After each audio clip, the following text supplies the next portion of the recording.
अस्सलाम वालेकुम। तो उम्मीद करता हूँ कि आप सब खैरियत से होंगे। काफी टेंशन ले लें। आज का लेक्चर जो है वो है ultraviolet and visible spectroscopy. तो अगर आपने नोट्स बनाने हैं तो रजिस्टर ले लें, साथ साथ नोट्स बनाते जाएं। तो इससे पहले जो है हमने स्पेक्ट्रोस्कोपी डिस्कस किया था। आज हम जो पहली टाइप ऑफ स्पेक्ट्रोस्कोपी है absorption spectroscopy, first type ultraviolet visible spectroscopy start करने लगे हैं। तो ये दोनों माएँ बहनें हैं, साथ साथ जो होती हैं डिस्कस होती हैं। तो हम इनको अलग नहीं करेंगे, साथ ही डिस्कस करेंगे दोनों को। तो इनके लिए जो वेवलेंथ की रेंज होती है ना, मोस्टली 200 से 800 बताई जाती है। तो एक्चुअली जो है ये 190 नैनोमीटर से लेकर 800 नैनोमीटर का जो रीजन है वो अल्ट्रा वायलेट और विजिबल का रीजन है। तो इसके अंदर जो हम स्पेक्ट्रोस्कोपी इस रीजन के अंदर या ये इस वेवलेंथ की जो हमारे पास लाइट होती है उसके साथ जो स्पेक्ट्रोस्कोपी परफॉर्म करते हैं उसको हम कहते हैं अल्ट्रा वायलेट विजिबल स्पेक्ट्रोस्कोपी। इसका जो बेसिक प्रिंसिपल है वो हम ऑलरेडी पहले पढ़ चुके हैं। ये एब्जॉर्प्शन के फेनोमिना के ऊपर डिपेंड कर रही होती है। तो आज हम देखेंगे कि इनके अंदर जो इलेक्ट्रॉनिक ट्रांजिशंस होती हैं उनकी नेचर क्या होती है और वो कैसे होती हैं। तो बेसिक जो इसका हमने पहले प्रिंसिपल पढ़ा था कि इंसिडेंट लाइट आती है, कोई भी हमारे पास ट्रांसपेरेंट मटेरियल है उसके अंदर हमारा सैंपल रखा हुआ है। तो जब वो लाइट उसके साथ कोलाइड करेंगी तो कुछ तो लाइट उस सैंपल के साथ अंदर ऑब्जर्व हो जाएंगी और जो कुछ लाइट होंगी वो ट्रांसमिट हो जाएंगी। और जो हमारे पास अब्जॉर्प्शन स्पेक्ट्रा शो होगा वो कुछ इस तरह के बैंड शो करेगा। ये चीजें हम ऑलरेडी डिस्कस कर चुके हैं। अगर आपको ये चीजें समझ नहीं आ रही तो इससे पहले जो हमने स्पेक्ट्रोस्कोपी के 2 लेक्चर्स अपलोड किए हैं वो देखें। तो उसके अंदर ये सारा कुछ बहुत अच्छे से एक्सप्लेन किया गया है। तो हम डिटेल में नहीं जाएंगे, मैं उनका रेफरेंस दूंगा कि इस तरह से वो अब्जॉर्प्शन स्पेक्ट्रा शो करता है। अब हमने ये भी डिस्कस कर लिया था कि इलेक्ट्रॉन हमारे अंदर हमारे पास शेल्स के अंदर किस तरह रोटेट कर रहे होते हैं। ये नीचे वाला शेल जो होता है वो ग्राउंड शेल होता है, ये लोअर एनर्जी शेल होता है, ये जो होता है ग्रेटर जो हाईएस्ट एनर्जी वह की तरफ हम जैसे जाते हैं शेल्स की एनर्जी जो होती है वो इंक्रीज होती जाती है। तो यहाँ पर इलेक्ट्रॉन के पास एनर्जी जो होती है वो कम से कम होती है। जब लाइट आती है इलेक्ट्रॉन यहाँ से एनर्जी एब्जॉर्ब करता है तो ये एक्साइटेशन करता है, ऊपर चले जाता है। जैसे इसकी एनर्जी इंक्रीज होती है तो ये हायर एनर्जी शेल के अंदर जाने की कोशिश करता है।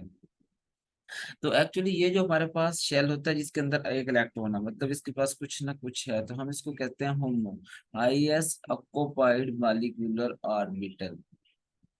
तो ये जो ऊपर होते हैं इनके अंदर नहीं होते हैं इलेक्ट्रॉन, तो ये अनऑक्युपाइड होते हैं, इनको हम लोमो कहते हैं। इनके अंदर जो ऑर्बिटल्स होते हैं एक्चुअली शेल्स के अंदर ऑर्बिटल्स होते हैं, तो क्योंकि इनके अंदर इलेक्ट्रॉन नहीं है मौजूद तो हम इनको लोमो कहेंगे। वैसे अगर देखा जाए तो ये ग्राउंड स्टेट जो होती है ये लोअर एनर्जी स्टेट होती है। ये जो ऊपर वाले शेल होते हैं ये हायर एनर्जी स्टेट होती है जहाँ पर इलेक्ट्रॉन आ रहा है। तो जो इसके अंदर बेसिक कंसेप्ट ये है कि अब इन दोनों के दरमियान जो है ग्राउंड स्टेट और हायर एनर्जी शेल के दरमियान एक एनर्जी का गैप आ रहा है। अगर इस इलेक्ट्रॉन को इतनी एनर्जी, ये वाली लाइट जो इसके ऊपर ऑब्जर्व हो रही है कि इतनी एनर्जी प्रोवाइड करती है, ये दो इन दोनों के ग्राउंड और एक्साइटेड स्टेट के दरमियान एनर्जी डिफरेंस के बराबर एनर्जी अगर ये प्रोवाइड करती है तो ये इलेक्ट्रॉन जो है तब ही एक्साइटेड स्टेट में जाएगा। तो जो अमाउंट ऑफ एनर्जी ऑब्जर्व होगी वो जो डिफरेंस होगा ग्राउंड और इसके एक्साइटेड स्टेट के दरमियान अगर इसके बराबर होगा तो हमारा जो इलेक्ट्रॉन होगा वो एक्साइट होगा, वो हायर एनर्जी स्टेट के अंदर चला जाएगा। तो बेसिकली जो इलेक्ट्रॉनिक लेवल्स होते हैं वो ऑर्बिटल्स ही होते हैं। इनके दरमियान ऑलमोस्ट इलेक्ट्रॉनिक लेवल्स के दरमियान जो एनर्जी का डिफरेंस होता है 125 से 650 किलो जूल पर मोल के दरमियान ही होता है।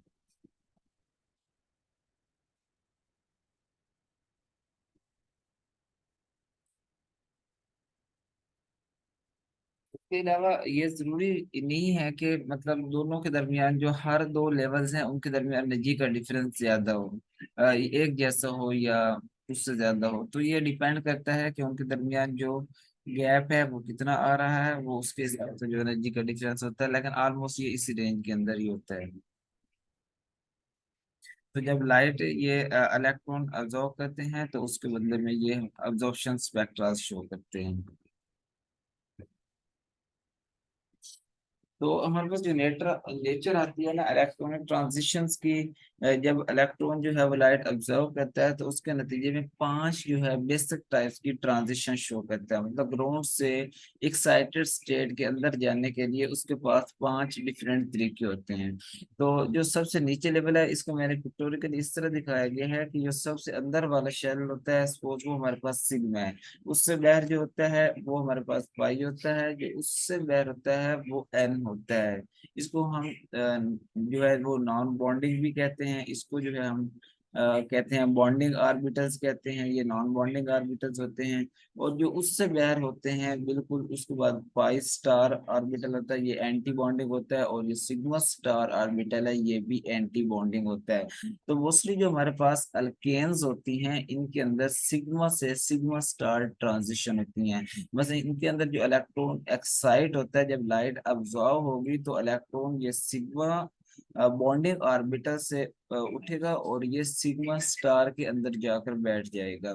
तो अगर हम देखा जाए तो ये सबसे ज्यादा एनर्जी गैप बन रहा है इन दोनों के दरमियान, यहाँ पर होगा तो ये कम होगा, यहाँ पर होगा तो कम होगा। तो ये सबसे ज्यादा एनर्जी गैप है, तो ये सबसे ज्यादा एनर्जी रिक्वायर करेगा। तो सिग्मा से सिग्मा स्टार ट्रांजिशन के लिए हमें सबसे ज्यादा एनर्जी रिक्वायर्ड होगी। तो एक्चुअली अगर हम पिक्टोरिकली इसको मैं ये दिखाऊं तो ये जो नीचे वाले ऑर्बिटल्स होते हैं सिग्मा, और ये बॉन्डिंग ऑर्बिटल्स होते हैं।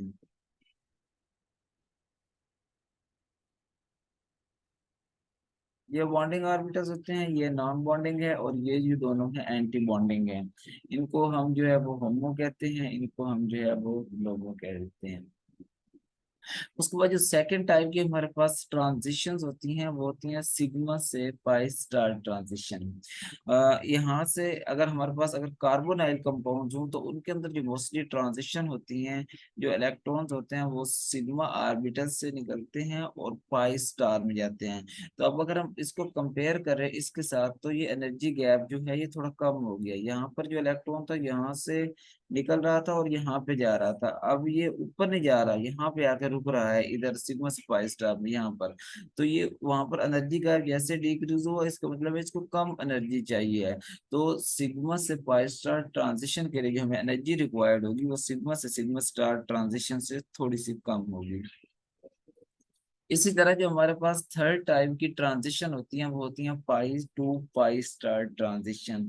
तो अल्कीन्स, कार्बोनाइल कंपाउंड्स, अल्काइंस और एजो कंपाउंड जो मोस्टली होते हैं, इस तरह के कंपाउंड जो होती हैं उनके अंदर जो ट्रांजिशन होती हैं इलेक्ट्रॉन मोस्टली पाई ऑर्बिटल जो बॉन्डिंग ऑर्बिटल होता है उससे निकलते हैं इलेक्ट्रॉन, और pi star anti bonding orbital में जाते हैं पाई से पाई। तो अगर हम यहाँ पर देखें तो इससे पीछे वाले में जो हमारे पास ट्रांजिशन हो रही थी यहाँ सिग्मा से जा रहा था, यहाँ पर पाई स्टार में आ रहा था, वो एनर्जी डिफरेंस यहाँ पर एक लेवल का डिफरेंस है, एक लेवल ऑर्बिटल जो था उसके अंदर ज्यादा था। ये एनर्जी डिफरेंस उससे भी कम हो गया है। तो जब ये एनर्जी डिफरेंस कम होगा तो इसका मतलब है इस एनर्जी डिफरेंस को ओवरकम करने के लिए हमें एनर्जी भी उतनी ही कम रिक्वायर्ड होगी। तो इसके अंदर जो एनर्जी रिक्वायर्ड होगी ये उससे भी कम होगी। उसके बाद जो हमारे पास फोर्थ टाइप की ट्रांजिशन होती हैं वो होती हैं n to sigma star transition. तो इसके जो मोस्टली हमारे पास ऑक्सीजन, नाइट्रोजन, सल्फर के कंपाउंड होते हैं उनके अंदर जो हमारे पास इलेक्ट्रॉन्स होते हैं वो नॉन बॉन्डिंग ऑर्बिटल से सिग्मा स्टार ऑर्बिटल्स के अंदर जाते हैं। तो अगर हम इनको इसके साथ कंपेयर करें जो पहले वाली हमारे ट्रांस, तो यहाँ पर फर्दर हमारे पास जो डिस्टेंस है कम हो गया है, तो यहाँ पर हमें एनर्जी उससे भी कम रिक्वायर्ड होगी। तो यहाँ पर ट्रांजिशन के लिए हमें कम एनर्जी रिक्वायर्ड होगी, तो ये उससे जो है कम डिस्टेंस है तो उस वजह से हमें एनर्जी इसके अंदर थोड़ी कम चाहिए होगी। इसके बाद जो हमारे पास फिफ्थ है वो है n to pi star transition. तो यहाँ पर जो हमारे पास मोस्टली कार्बोनाइल कंपाउंड्स होते हैं वहां पर जो ट्रांजिशन नॉन बॉन्डिंग ऑर्बिटल है वहां से लेकर anti bonding pi star orbital के अंदर जो ट्रांजिशन होती है उनको हम n to pi star transition कहते हैं, और इसके अंदर जो हमें एनर्जी रिक्वायर्ड होगी वो सबसे कम एनर्जी रिक्वायर्ड होगी।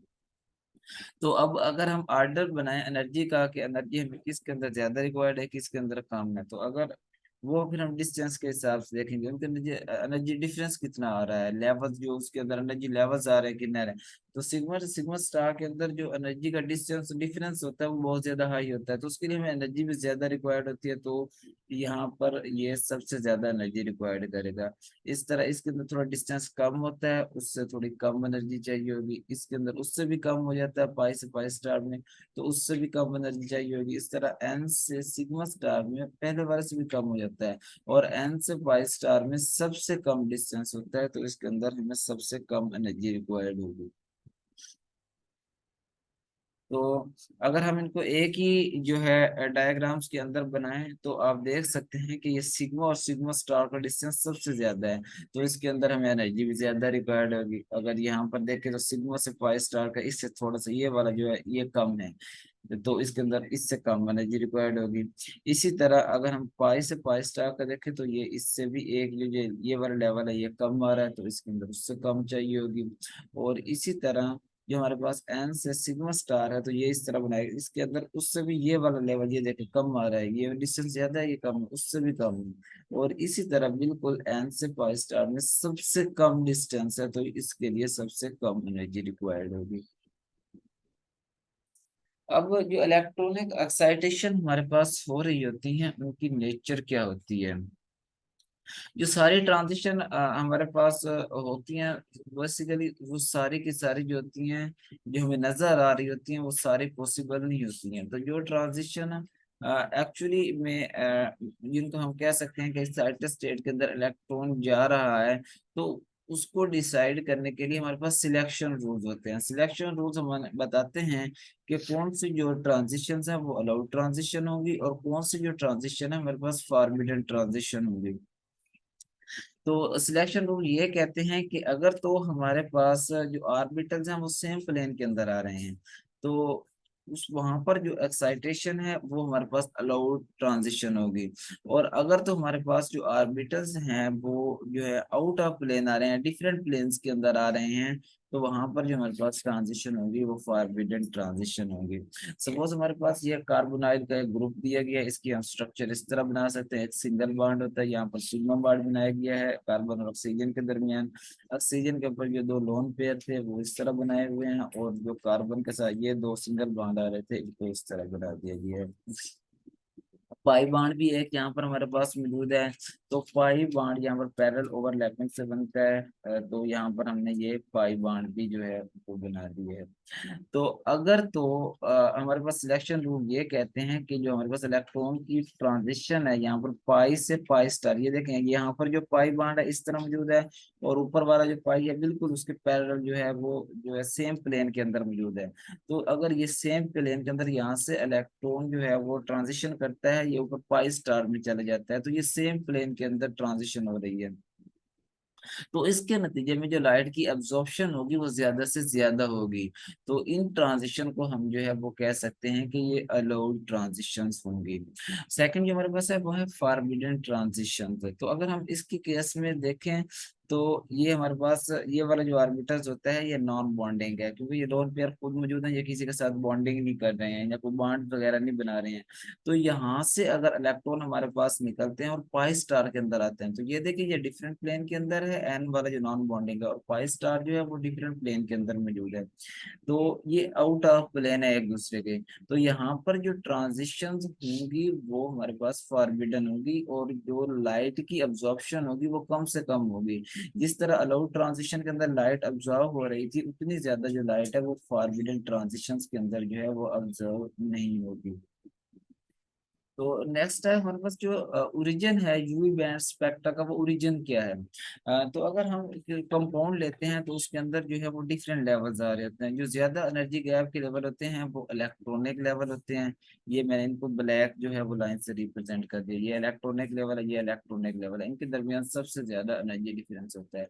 अब जो हर इलेक्ट्रॉनिक लेवल है उसके अंदर ऑलमोस्ट चार या चार से ज्यादा भी हो सकते हैं वाइब्रेशनल लेवल होते हैं। और हर वाइब्रेशन लेवल के अंदर अगर यहाँ पर देखें तो ये हमारे पास रोटेशनल लेवल्स होते हैं। तो ये इलेक्ट्रॉनिक लेवल जो होते हैं ये भी जो होते हैं वाइब्रेट कर रहे होते हैं, ट्रांजिशन यहाँ पर भी ट्रांजिशन हो रही होती है, यहाँ पर वाइब्रेशनल लेवल के अंदर भी ट्रांजिशन हो रही होती है। और अगर यहाँ पर हम देखें तो रोटेशनल लेवल के अंदर भी ट्रांजिशन हो रही होती हैं। तो हमारे पास जो स्पेक्ट्रोफोटोमीटर होता है, ये यहाँ पर इतने ज्यादा करीब करीब होते हैं ये एनर्जी लेवल के, उनको रिजॉल्व नहीं कर सकता, अलहदा अलहदा नहीं कर सकता। जब ये उनको अलहदा अलहदा नहीं कर सकता, जब ट्रांजिशन होगी, मैंने आपको बताया था वहां पर एनर्जी ऑब्जर्व होगी, जब एनर्जी ऑब्जर्व होगी तो वहां पर बैंड बनेगा। तो जब ये इन लेवल्स को रिजॉल्व नहीं कर रहा होगा, वहां पर एक्साइटेशन जो है वो तो हो रही होगी, ट्रांजिशन हो रही होगी, लाइट भी ऑब्जर्व हो रही होगी। तो जब ये रिजॉल्व नहीं होगी, अलग अलग नहीं होंगे, तो वहां पर एनर्जी के बैंड्स बन जाएंगे, तो इस वजह से बैंड्स अपेयर होते हैं। तो ये कोई इतना ज्यादा टफ कंसेप्ट नहीं है, आसान है। इलेक्ट्रॉनिक लेवल जो होते हैं उनके दरमियान एनर्जी डिफरेंस ज्यादा होता है। हर इलेक्ट्रॉनिक लेवल्स के अंदर जो होते हैं, हमारे पास ये रेड से शो किया गया है, वाइब्रेशनल लेवल्स होते हैं। और हर वाइब्रेशनल लेवल्स के अंदर जो है हमारे पास रोटेशनल लेवल होते हैं। रोटेशनल लेवल एक वाइब्रेशनल लेवल से दूसरे वाइब्रेशनल लेवल के अंदर एक्साइटेशन करते हैं। इस तरह वाइब्रेशनल लेवल जो होते हैं एक इलेक्ट्रॉनिक लेवल से दूसरे इलेक्ट्रॉनिक लेवल के अंदर एक्साइटेशन करते हैं। और इलेक्ट्रॉनिक लेवल भी एक इलेक्ट्रॉनिक लेवल से दूसरे में एक्साइटेशन कर देते हैं। तो ये अपनी अपनी जगह पर हर जो आर्बिटल्स होता है, हर जो लेवल होता है एक्साइटेशन कर रहा होता है। तो इतनी ज्यादा एक्साइटेशन हो रही होती है कि हमारा स्पेक्ट्रोफोटोमीटर जो है इन एक्साइटेशन को या इन लेवल्स को जो है वो रिसॉल्व नहीं कर रहा होता, अलग नहीं कर सकता। तो उसके नतीजे में हमारे पास जब लाइट ऑब्जर्व हो रही होगी तो उसके बैंड बनना शुरू होंगे हो जाएंगे। तो अगर इसको जो हमारे पास टोटल एनर्जी वहां पर ऑब्जर्व हो रही होती है, कुछ जो हो रही होती है इलेक्ट्रॉनिक लेवल में एक्साइटेशन के लिए यूज हो रही होगी, और कुछ जो हो रही होगी वो यहाँ से वाइब्रेशनल लेवल्स की एक्साइटेशन में यूज हो रही होगी, और कुछ ही होगी यहाँ से रोटेशनल लेवल्स की एक्साइटेशन में यूज हो रही होगी। तो टोटल जो एनर्जी होगी इन सब की एक्साइटेशन जो हो रही होगी इन लेवल्स के अंदर, यहाँ पर इलेक्ट्रॉनिक लेवल के अंदर जो एनर्जी ऑब्जर्व हुई, जो वाइब्रेशन के अंदर ट्रांजिशन के अंदर जो ऑब्जर्व हुई, और जो रोटेशन के अंदर ऑब्जर्व हुई, उन सब के सम के इक्वल होगी। तो हमारे पास जो पॉली एटॉमिक मॉलिक्यूल्स होते हैं, ये मैंने आपको पहले बता दिया है कि हर इलेक्ट्रॉनिक लेवल्स के अंदर जो होते हैं वाइब्रेशनल लेवल्स होते हैं, और हर वाइब्रेशनल लेवल के अंदर यहाँ पर अगर देखें तो रोटेशनल लेवल्स होते हैं। तो इलेक्ट्रॉनिक एक्साइटेशन जो होती है ये तो है भाई, इलेक्ट्रॉनिक से इलेक्ट्रॉनिक में हो जाएंगी। तो एक इलेक्ट्रॉनिक लेवल के अंदर जो वाइब्रेशनल लेवल्स आ रहे हैं, वहां से दूसरे इलेक्ट्रॉनिक लेवल के अंदर जो वाइब्रेशनल लेवल आ रहे होते हैं, वो इस वाइब्रेशनल लेवल से उस वाइब्रेशन के अंदर जो होती है वो एक्साइटेशन होती है। तो जो ये कॉम्बिनेशन होता है, इसके नतीजे में वो बैंड्स बन रहे होते हैं, इन सब के नतीजे में।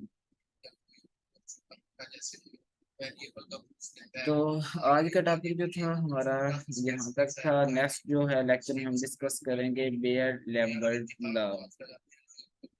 तो तब तक हमारे साथ बने रहिए, और हमारे चैनल को लाइक और सब्सक्राइब करें। अगर आपको वीडियोस अच्छी लगती है तो शेयर भी करें। Thank you so much.